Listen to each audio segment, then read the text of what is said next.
Good morning, everyone, and welcome to the Comic Corner here on the Agents of Fandom Network here on Facebook, YouTube, and the Bad Place. I know we're a few minutes behind. Give me a break.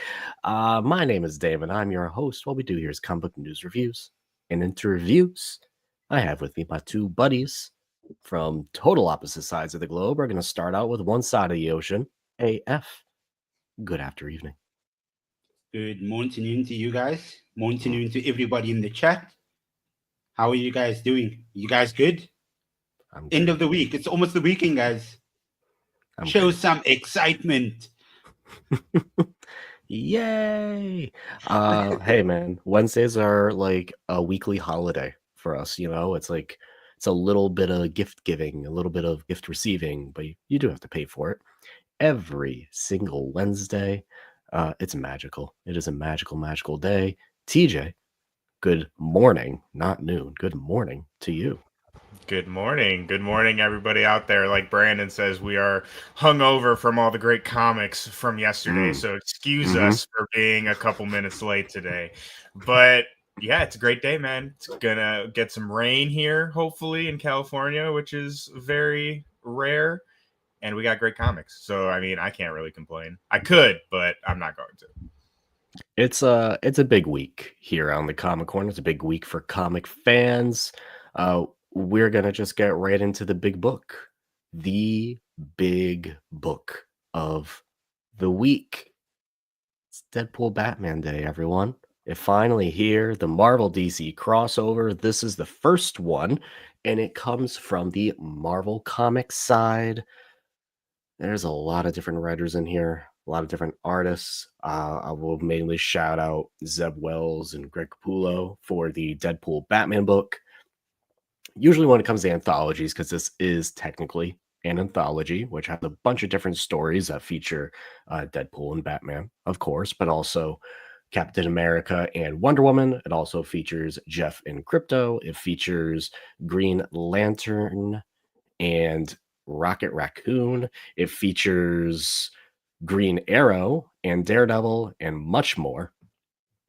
Usually we would like to do the whole like which one's your favorite, but let's just quickly talk about the main story in here because it's the longest story and it is the title. It is Deadpool Batman.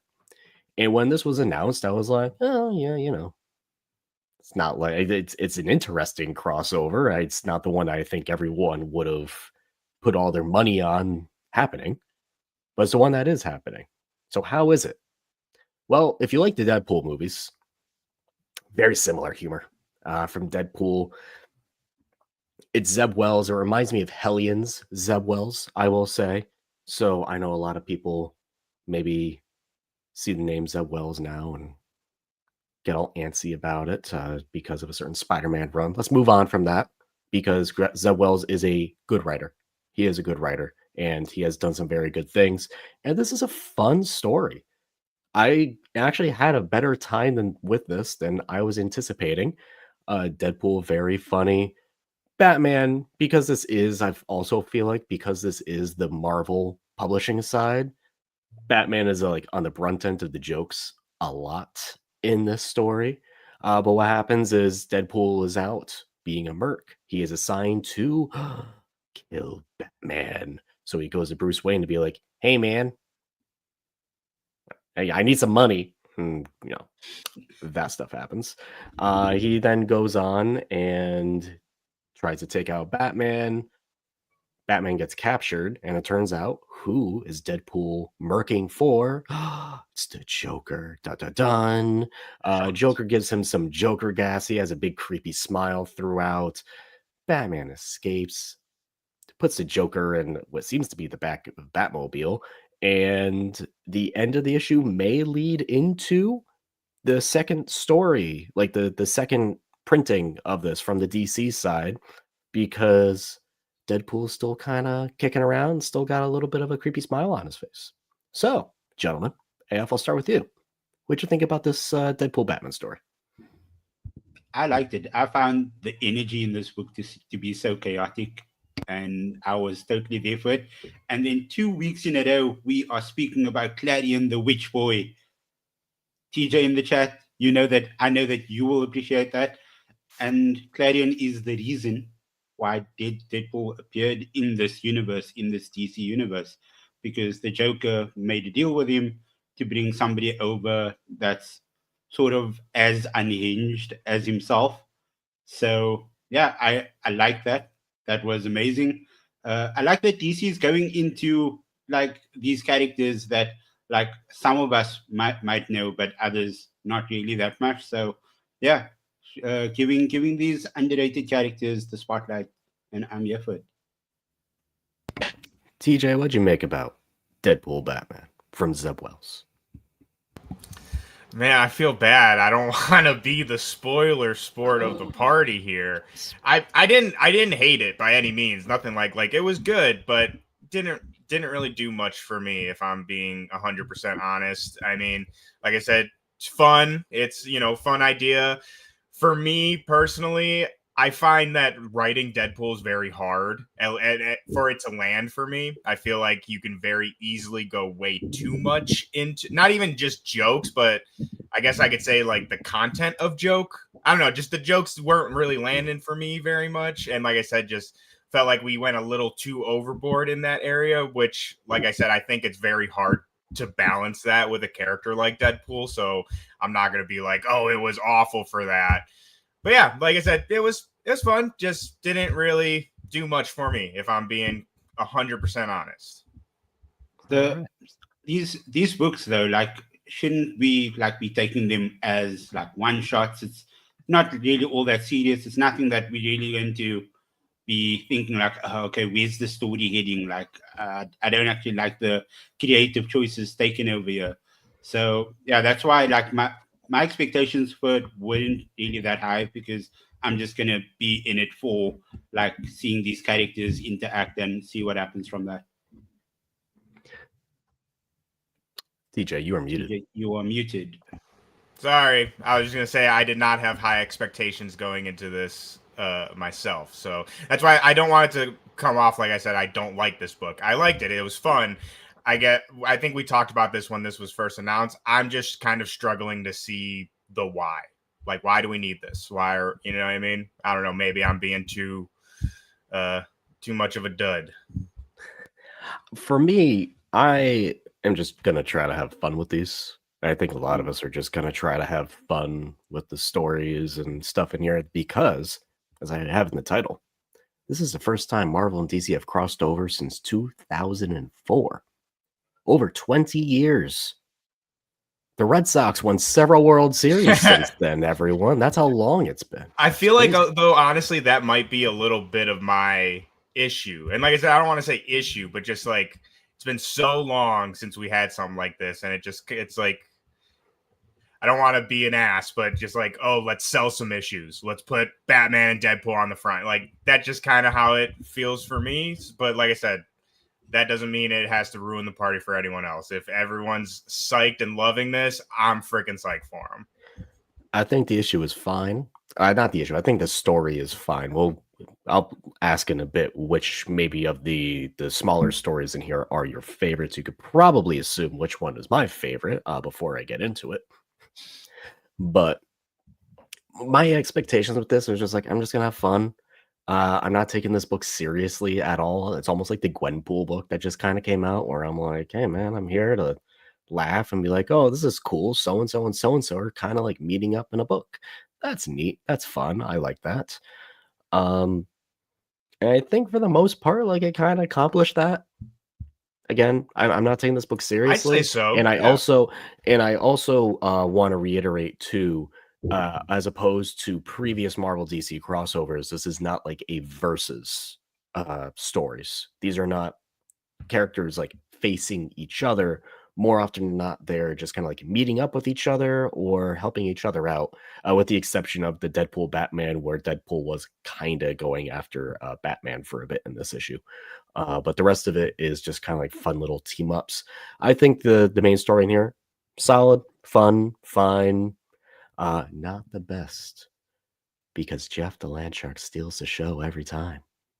I mean, how can you not? It's Jeff and Crypto. Crypto has a little ball. This is written by Kelly Thompson. They're from Guri Hiru, the Jeff the Landshark team. Crypto has a little ball, and he's like playing fetch with himself, but then Jeff jumps out of the ball, and they have a little volleyball match until Kate Bishop very unkindly decides to shoot the ball with an arrow and is like, "Yo, Jeff, it's time for dinner." And he's like, "Oh, okay." And that's the story. That was my favorite by far. It's adorable. That was adorable. It was so adorable. Other standouts in here, Chip Zdarsky's Captain America Wonder Woman. Very cool, very interesting. Won't really get into too plot specific things on it because I kind of want people to just like read that one and just go like, whoa, we're doing this in this book. And I thought it was a pretty wild swing, but not the wildest swing because we have a new character. Technically, I don't know who owns this character because this character is called TJ Logo, which I'm like, I saw this before I read the issue and I'm like, what the hell is a logo? Is it going to be like just like some overpowered like Gwenpool type of character who is like the comic reader? Nope. It is Logan with a schmishmash with Lobo. And that's the character. I'm so curious and I'm so interested to know where this character sits between the two. Like, who owns it?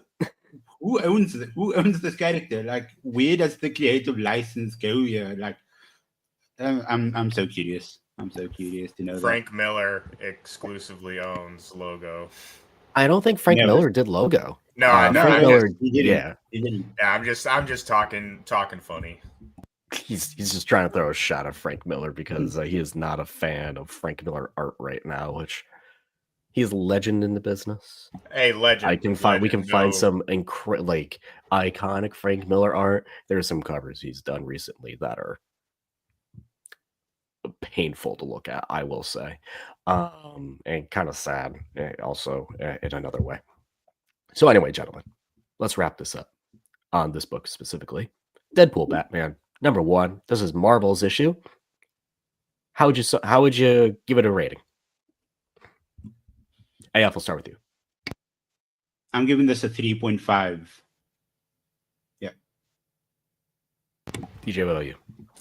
I'd say 3.53 for me.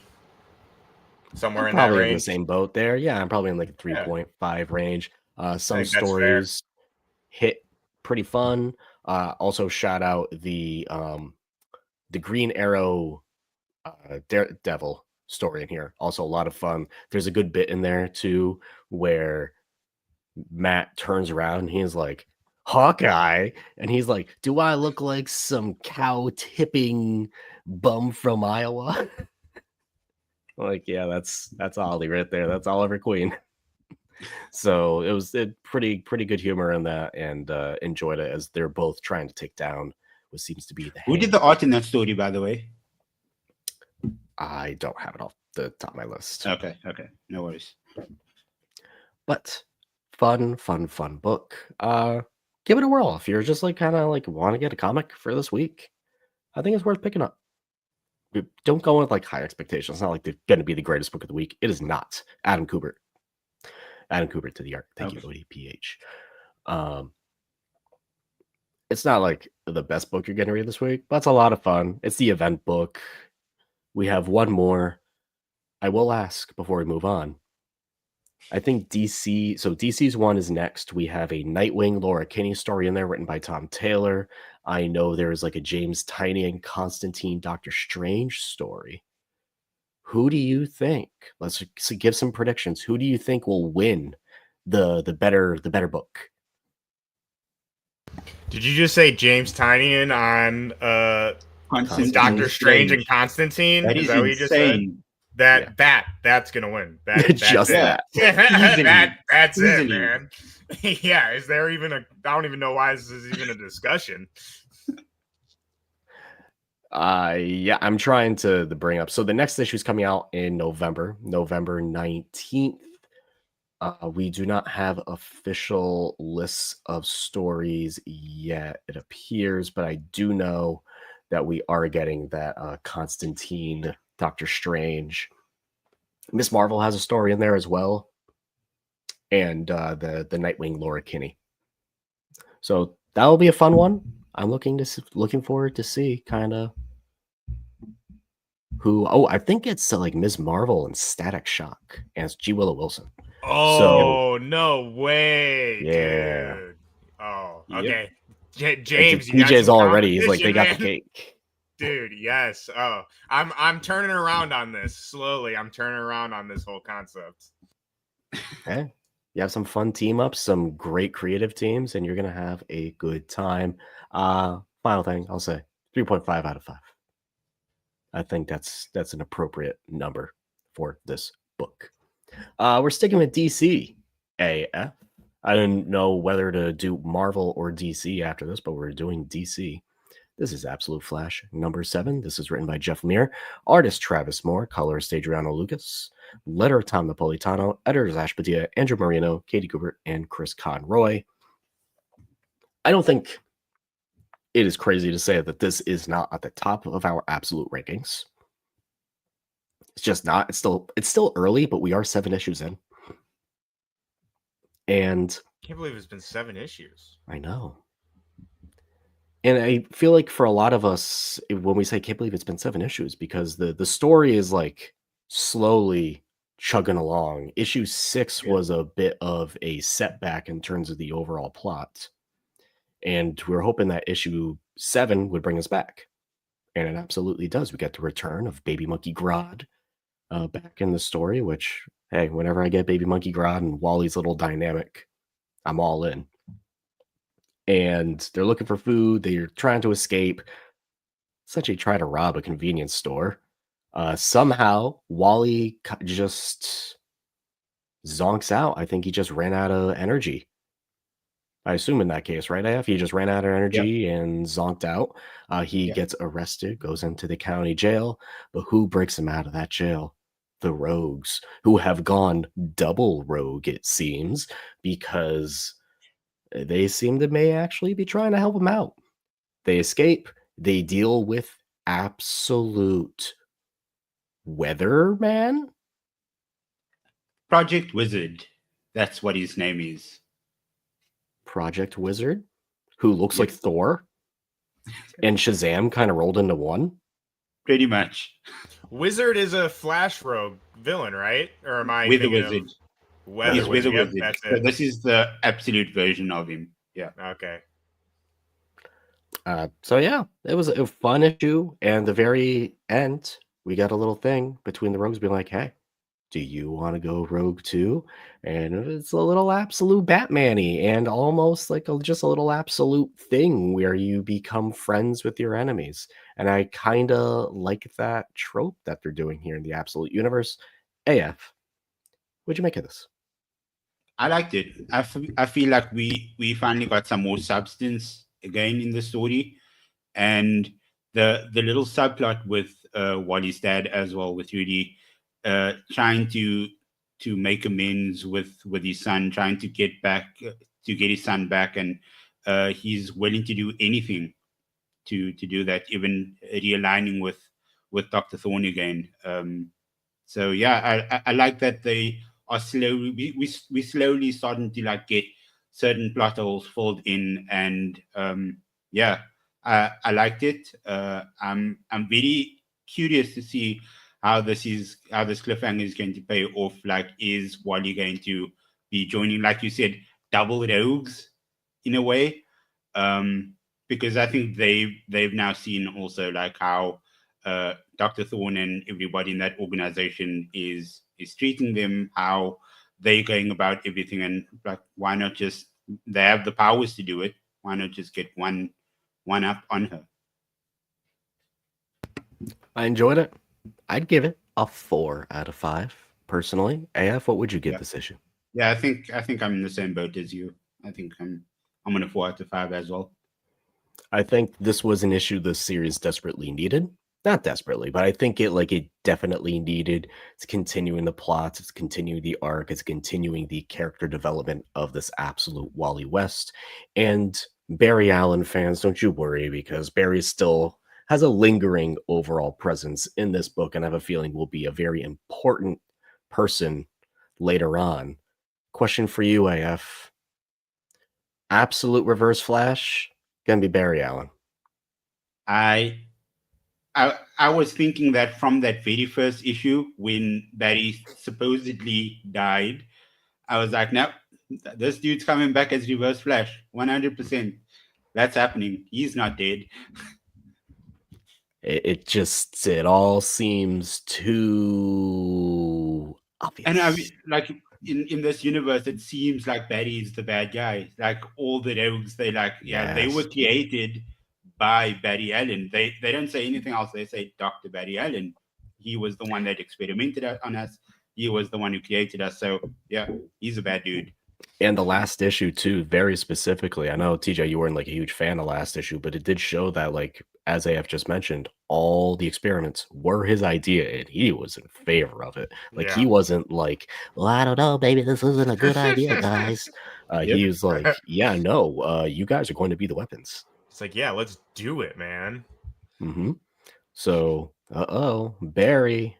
I have a question for both of you since you guys have read this issue, and maybe it's something that I have missed in the last 6 issues. Is there any word or any kind of correlation or link between, I don't even remember what it's called, but whatever the hell Wally's dad, like, and Barry, like what they're working on or company or whatever, and then like Lazarus and Arc M? Is there been any indications that, because I feel like, No. I mean, they're working for somebody, right? Or am I was just thinking of it while we were talking about it. Is that something that hasn't been? I can see those being separate entities because Lazarus has nothing to do with Joker, and Arkham is like all Joker. Yeah. So I can see them all being separate when entities. we were talking about, I'm like, what the hell are they even doing? Like that, like company, you know what I mean? And like you said, they're experimenting on people. That made me think of Arc M, and then we have this whole AI Brainiac craziness and Superman. I just, maybe they're connected somehow, but maybe I'm just talking crazy. Maybe they will be. As of right now, they are not. Maybe. Okay. Yeah. Just want to make sure I didn't miss something. Damon, quick question for you. So in the lab, there's a creature we see in the background in this sort of like closed capsule. And Eleanor Thorne calls this person God. They want to know who that was, and she replies that is God. Who do you think that is? Shazam. If you could. Sorry? Shazam. Ooh. That's a wild one. That was a total pull out of my ass.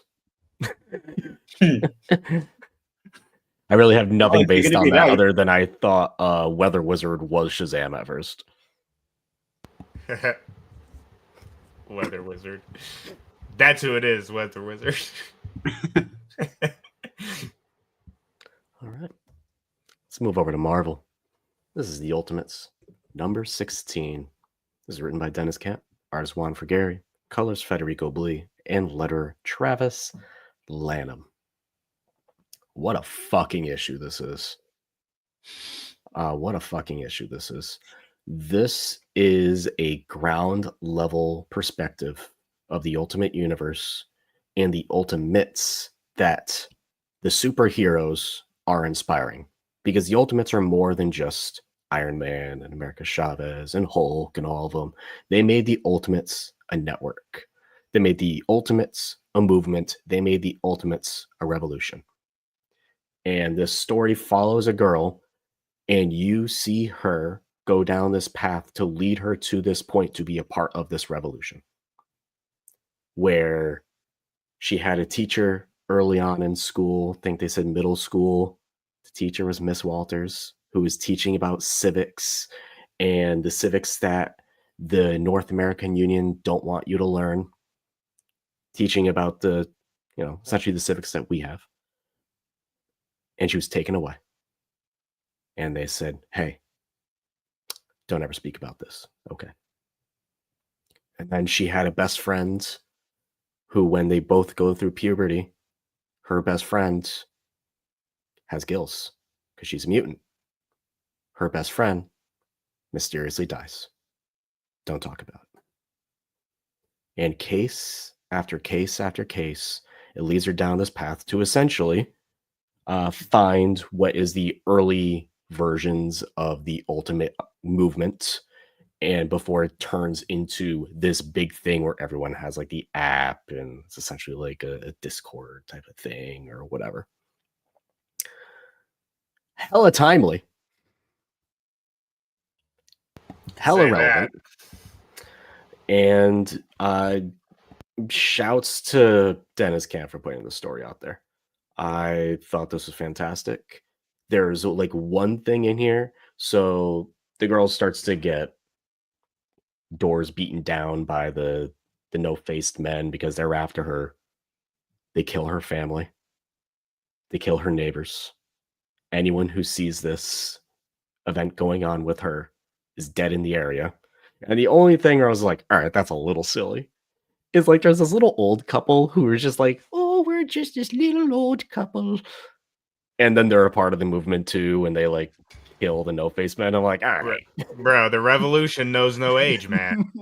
No one is too old to join the fight. I was like, all right. Oh. Very, very, very, in my opinion, a powerful book. Timely book. TJ, what'd you make of this? I mean, I'm honestly kind of at a loss for words, to be honest. I mean, I've spoken at length about how amazing of a writer I think Denise Camp is in all of the Ultimates, Martian Manhunter, and I've talked about a lot about how I appreciate how Denise does not pull his punches, and I think that this issue is a great example of that. I think this is an issue everyone needs to read. I think that it's something that everyone should think about. And it's just, again, kind of lost for words. I just think, like you said, the willingness to take such a risk, the willingness to put your own voice out there and be unapologetic about it is something that I just cannot be more of a fan of. I think his writing is so good, so timely. There's so many other things I could go into, but you know, those are conversations for another day. Again, it's just it's great. I can't really say much more than that. Easily a 5 out of 5 for me, and it's something we need right now. At least I do. So, and I think there's probably a lot of people that feel like that too. So, easily issue of the week for me, and yeah, like I said, I just urge everyone to go check it out. Go read it. I think you can take a lot away from it. I had a conversation with my shop owner yesterday. I went to go pick up all my books, and we were talking about how we were kind of both a little worried for the Ultimate Universe when essentially Hickman finishes telling his story after Endgame. But like, if Dennis Camp does like really take control of it and is able to have a story that I fully trust and he believes in, like, it's in good hands if they go that route. I'd be very surprised if they don't go that route, because if they don't, then I would be worried.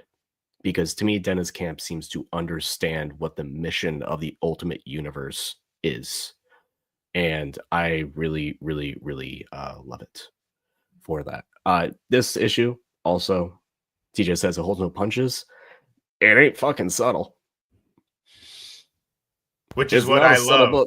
Which is what I love. That's what I kind of mean by not pulling the punches, is there's no ambiguity with it. You know what I mean? You say what you mean, you show what you mean, and I appreciate that. I feel there's a book we talked about today that we won't go into, but kind of pulled its punches a lot. So going on something like this, again, I just think it's important, and I appreciate it. Ultimates number 16, very much enjoyed it. Sticking in the Ultimate Universe, this is the other Ultimate book that came out this week. This is Ultimate Black Panther number 20. This was written by Brian Hill, Stefano Caselli, colorist David Curiel, and letterer Corey Pettit.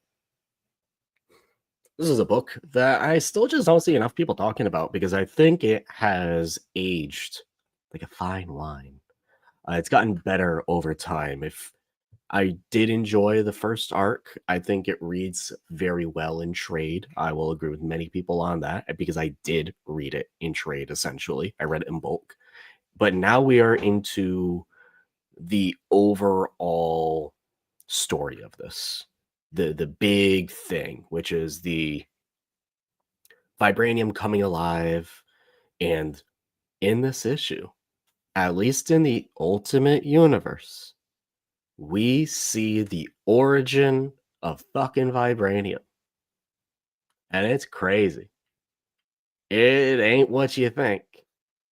And it's there to not really be a good thing. Let's say that.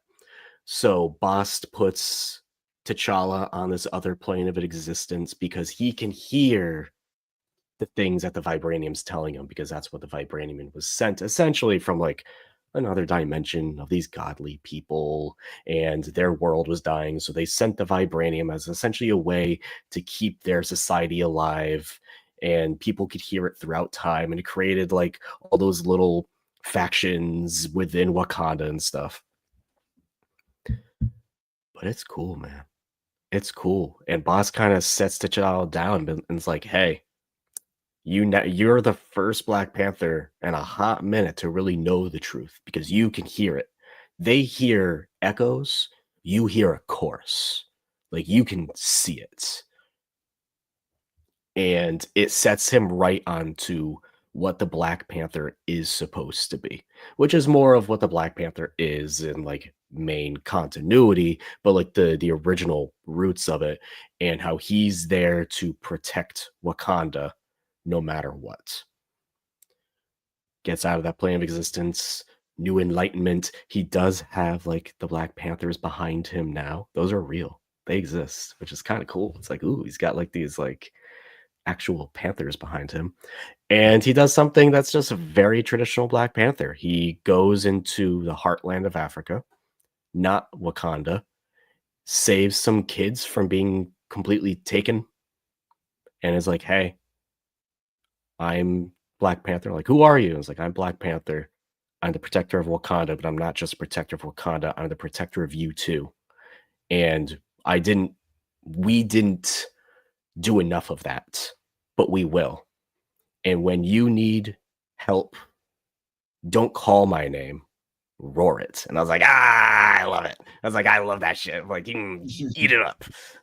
So it like it ends on that note. I think this is the best issue of Ultimate Black Panther. I think this is, in my opinion, we had it a few weeks ago with the Nightwing annual, which that kind of felt like the pitch for the book. This feels like the pitch for Ultimate Black Panther, this issue. And I think Brian Hill did it perfectly. It took a while to get there. It took 20 issues. But if it feels like it was worth it. It was kind of worth the wait. So really loved it. I think this is the best issue of Ultimate Black Panther. For the both of you, I can't wait for y'all to kind of like catch up and get going in on this, because it's a good book. I think I'm on 18 was the last I was. Like 17, 18. Oh, so I'm not too far only, behind. yeah. Yeah. Yeah, I love it. I love this series, man. As you were talking, I was kind of thinking about this, which maybe it's just because like the Ultimates has just been so great, and like Ultimate Spider-Man.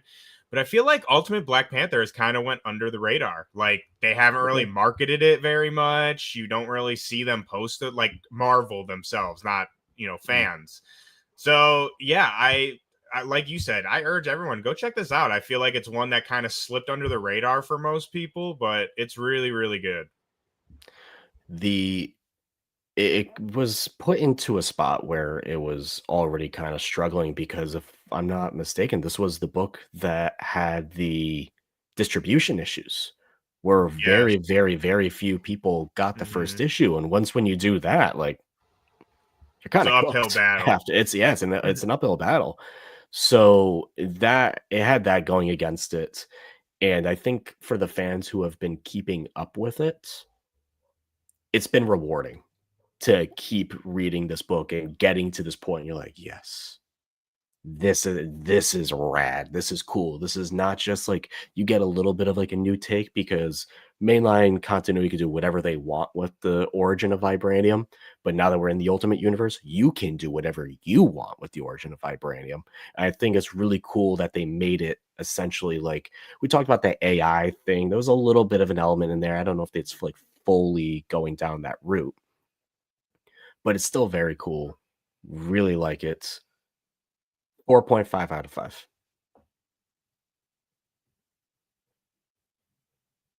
There you go. Ultimate Black Sick. Panther number 20. Give it a go, TJ. Hulk time. Woo! Hulk, baby, strongest there is. Oh yeah, this is the Incredible Hulk number 29. How many issues left until we hit the reboot? I feel like it's I want to say 30, because it like this is definitely leading us up to the like culmination to this next phase. But I'm not 100% on that. But we're getting there for sure. This is written by Philip Kennedy Johnson, artist Adam Gorman, colorist Matt Wilson, letterer Corey Pettit, and editors Katie McGahee and Jordan D. White. TJ, big scary monster. Big scary monsters, man. Big scary monsters fighting each other. Again, another 5 out of 5. PKJ is awesome. Incredible Hulk is awesome. It is fine. No, I don't want to say finally, because if anyone has caught our previous episodes, I talk a lot about the pacing of this book and how every single issue gives you something satisfying, some kind of big monster fight or something along those lines. And this really is just bringing everything to a culmination. The whole plot line that we've been following is the mother of horrors, the original evil of every evil thing you have ever heard of in your life in the Marvel Universe. She was destroyed by the one above all, who is the god of Marvel, basically. And we get to see that in this issue. We get to see a little bit. We've heard the stories throughout this run, but here we get to actually see more of what that confrontation looked like in the beginning of the universe. So we get the Demiurge, we get Mother of Horrors, one above all, cool, scary other monsters. It's awesome, man. It's a great time. It really is leading us up to this next phase that we will be seeing from PKJ. Unfortunately, I'm an idiot and I can't remember what they're calling it after this, but it's, what is it? Tell me. Oh, no, I was going to pull it up. I was going to like, oh, give me a minute. Okay. Yeah, while Damon pulls that up. But yeah, it's awesome. If you like Hulk, if you like just like cool, like body horror type art with, again, huge monster fights, I mean, you really cannot go wrong with this book. It is so, so good. Go pick it up. Go check it out. Pick up the trades and whatever the hell the new one is called that Damon's looking for. Pick that up as well. You'd think it would be here, and I don't see it. I'm sorry, Mr. Johnson. Don't hate me. The Infernal Hulk. Infernal Hulk. Yes, baby. Infernal Hulk. So it's really great. And it's also really impressive how Johnson has been able to weave this whole kind of big plot narrative as we have been going on these little like monster adventures. And it's awesome, man. Cannot say how good it is. Issue 30 also naturally is the end of the Incredible Hulk run before we go infernal. I'd say too, I'm going to throw out a real hot, take right here that people can argue about. As far as where we're at right now, I would put it up against Immortal any day of the week for sure. Would I say it's better? That's a whole other discussion. But I would put it next to it. It is. Okay. I would say it's just as good for sure. Love that. And that's coming from a big Hulk fan. Everyone, just a very big Hulk fan. Hulk and Thor. My two faves, man. My two boys. AF Trinity, daughter of Wonder Woman. This is written by Tom King, artist Belen Ortega, colorist Alejandro Sanchez, letters Clayton Cowles, and editors Marky Draper and Brittany Holzer. We got a little bit of a Trinity cameo in the Wonder Woman Captain America story, AF. What's going on with Trinity here? Yeah, so there's two parts to what's been happening in this series, and that is there's different versions of Trinity. So there's a really baby-ish kid version that we see on this cover. Then we have like a sort of a teenage version of Trinity, and then we have like a young adult, 22-year-old, 23-year-old version. And they are just going through time because the one part of the story is that their babysitters, John Kent and Damien, Robin Damien Wayne, turned into corgis, and they have to go throughout time, sometimes to the future, sometimes to the past, to go find these corgis because they've just been scattered through everywhere. And Pariah, in the time of the Crisis of Infinite Earths, is literally the world is just like gone to shit. And um, Pariah said that the time stream is messed up until they find the corgis.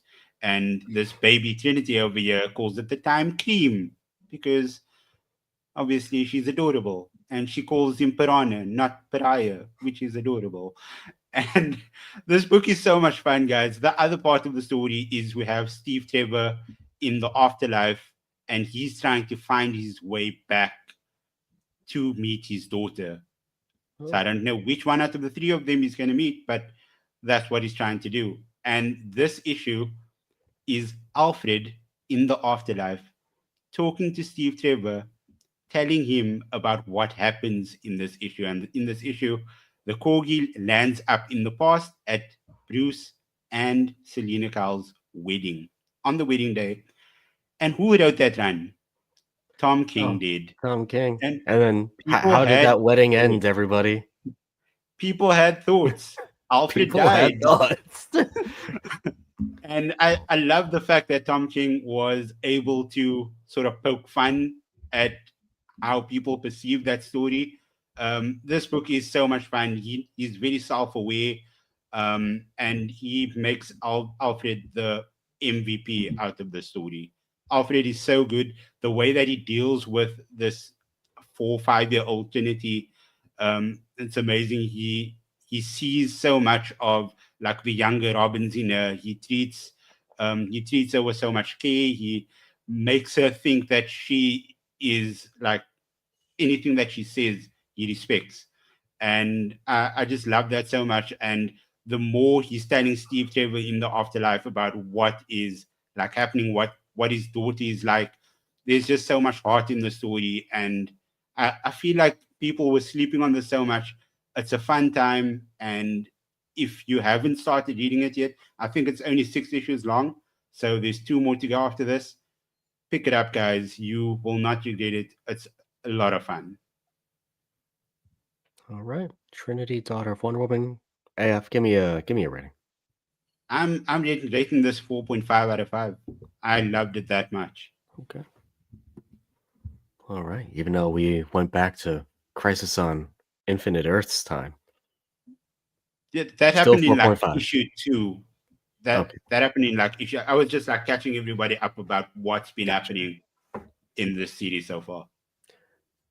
So what is the DC afterlife like? Like is it like a ghostly plane? Is like Deadman there being like, "Hey guys, like what's going on?" It's just like so from what we see is just Steve Trevor in a boat and he's Oh, just paddling and it's just oh, dark all around him and gloomy and he's just paddling and you just hear or like you have these like sort of panels with like speech bubbles in the corner and are that's there souls basically in the river Alfred. too? Are we going that route? Sorry. Said, are there souls in the river too when the hands are No, coming no, out? no, no, no. Ah, There's no cells in man. the river. He's just paddling, guys. He's just paddling. It's just Just going for a little paddle. little paddle into eternity. Cool. So I was Trinity Daughter, Wonder Woman #4, last book of the week. It's our indie book from Dynamite. Friend of the show, David Pepos. I feel like there isn't a week where we don't do a David Pepos book at this point. This Dude, is Captain Planet and the Planeteers #5. This is written by David Pepos, artist Iman Casayos. TJ, catch people up on what's been going on in Captain Planet and what happens in issue 5. it's David Propose's world, people. We just live in it. I've talked about this plenty of times. I love Captain Planet. Me and Damon are fellow Planeteers. Shout out Brandon as well, our fellow Planeteer. But the first 4 issues have very much been like, who are our Planeteers? Who is Captain Planet? Who are our villains? Like, kind of bringing everything together. Here, we hit off to the races. We got, what's his name? Captain Pollution last issue, who actually turned out to be one of the other villains, Lucius Plunder, which I thought was a really great twist from the original cartoon. And here the Planeteers have to face off against Lucian Plunder, aka Captain Pollution, but one of our Planeteers does not have his ring, so we cannot call Captain Planet. It's up to the Planeteers to figure it out. And it's just a really fun issue. We get, I mean, again, just kind of classic superhero comic book action like you would see in a Saturday morning cartoon. But once again, the real strength of this book for me, and this issue for sure, is giving the Planeteers urgency. Like, Captain Planet does not come until the very end of the book. And like I said, it's left up to the Planeteers to figure out how are they going to face Captain Pollution? How are they going to face Lucian Plunder and all his freaking armed goons and everything? Like, it's fun. It's a fun time. It's adventurous. It makes you want to cheer. And also, biggest thing, easily the coolest way we have seen the Planeteers' powers work. By far. I mean, my boy Kwame, he has a freaking earth like mech suit. Like rocks and twigs, and it's so freaking cool, man. It Leica punches a hurricane out of the freaking air. I mean, yeah. I mean, come on. Mati, okay, I know I'm ranting right now, but I gotta say, Mati, everyone talks shit about the power of the heart. Mati is a freaking badass, dude. He basically can take like whatever is in your heart and make you like, so like, for example, he's fighting these guys and he like touches one and he's like, oh, this dude got like heartbroken like forever. So like he makes him feel that. Or like the one dude's terrified of spiders, so he makes him see spiders. Like whatever fear is in your heart, he can like make you see it. And I just thought that is so cool. And not only that, but it's like, hell yeah, everyone's like, what the hell's the power of the heart? That's what the power of the heart is. And it's awesome. So yeah, Captain Planet, 5 out of 5. Great ass book. I mean, I love all these Captain Planet, Space Ghost, Speed Racer. I know they're all from Pose, which, like I said, that's why he's such a good writer. But even like, regardless of the writing, like they're just such fun books. The art is amazing. It just really, if you're looking for something to make you feel like a kid again, that like just makes you feel good, Captain Planet for sure. And like I said, Space Ghost and Speed Racer all hit those boxes too. So yeah, that was my rant. I know I went crazy on that just now, but I love Captain Planet. I can't help myself. Ooh. All right. We're trying this. Oh, boy. Just trying something. And then Hollywood Reporter's like, hey, how about you get blasted with ads first? Let's try this again. There we go. Big news. Big news just came out.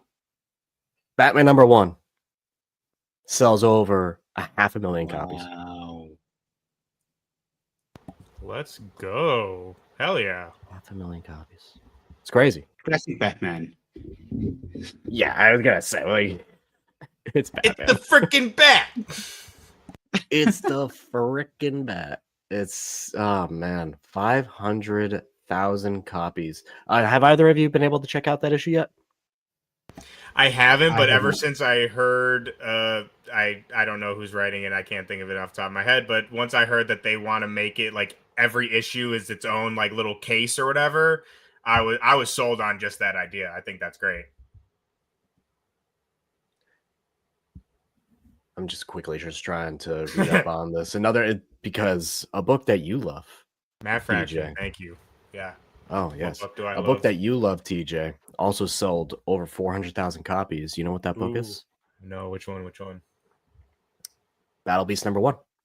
Woo! Let's go, baby. That's one we didn't get to talk about this week, but that also came out. I didn't get to fit it on my list, but hell yeah, dude. That's awesome. That not surprising though, honestly. I mean, first Invincible book in what, like 10, 15 years or so. But hell yeah, man. Shout out Ryan Otley. He's awesome. Oh, for sure. So that'll do it for our comic reviews. Gentlemen, I'll let y'all start off first with what you got next week. Our polls for next week. AF, what's on your list? Oh, it's a big one. So I have all new Spider-Gwen, Ghost Spider number 2, because we reverted back to a number 1 the last time, and Black Cat number 2, The Flash number 25, Green Arrow 28, Justice League Unlimited 11, and Superman 30. Quick shout out here to Tyrese, echoing what TJ was saying earlier. Both Incredible Hulk by PKJ and Immortal Hulk, Thor by Al Ewing were the best Marvel titles that nobody talks enough about, and both Infernal Hulk and Mortal Thor will continue to 2 best Marvel titles. My man, Therese, where have you been, dude? Come on. You're speaking my language here. You got to follow us along. Those are my favorites, man. Hell yeah. We do talk about them whenever they come out. Yeah. Oh, if Thor and Hulk comes out, we will talk about it on this show. So thank you for tuning in. And like I said, please talk Hulk and Thor with me and us, because we love it. I do. I know Damon does. Is there a Hulk or Thor book coming out next week that's on your list? No, unfortunately not. But my other favorite, Storm. Storm is coming. Murueo Deli. So good. So good. So good. If you like Tyrese, if you like Hulk and Thor, you have to read Storm. Like, you have to. It's a must. I got 5 titles next week. Most importantly, Jeff the Landshark number 4. I mean, come on. Yeah, how can you not? Jeff goes to see some dinos in the Dino Land. Love it. 10 out of 10 idea. It's gonna be magical. Also, Ultimate Spider-Man 21. Little book over there called Ultimate Spider-Man. We're coming down on the final issues of it, y'all. Embrace it while we can, I guess. And Absolute Wonder. How many? How many are there? 24? 25? Okay. I think 24 is what I said when I was muted. I'm slowly catching up, guys. I'm on 13 at the moment, so I'm getting there. You're getting there. Absolute Wonder Woman number 12, Superman number 30. If you are in on the DC Absolute All-In Saga, Superman is the most important book. Really shocking to no one, because Joshua Williamson has a huge hand in the whole All-In Saga, and that's his book. But Superman is so important to everything All-In. And Justice League Unlimited. Those two pretty much hand in hand. And the 5th book, a fun one, and I think it's the last issue of Scarlet Witch for a while, because it's Division Scarlet Witch number 5. Steve Orlando, thank you so much for seemingly being the only one at Marvel who gives a damn about Wanda Maximoff. Wait, there's not another series lined up? Not yet, but hopefully there will be. You're telling me that Catherine Blade didn't care about Wanda Maximoff? Come on, Damon.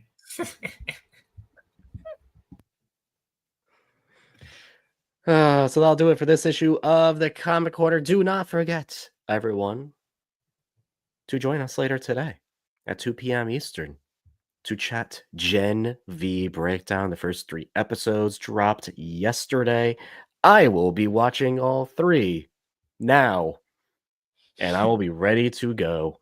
I'm looking forward to it. I actually caught most of the first episode, and the vibes are definitely back. That show does not pull any punches, which seems to be the term of the day. Thank you, everyone, for listening in. Thank you, Tyrese. Thank you, ODPH. Thank you, Amila, Snowmick, and everyone. Brandon, Amila. Brandon, everyone, thank you so much for tuning in today. Much appreciated, showing the love, and thank you to all who listened to us after the fact and on the podcast. We'll be back next week, 10 a.m. Eastern, to chat about Jeff the Land Shark. Make sure you go support your local comic shops, comicshoplocator.com, to find the nearest comic shop near you. And above all else, stay safe and be well.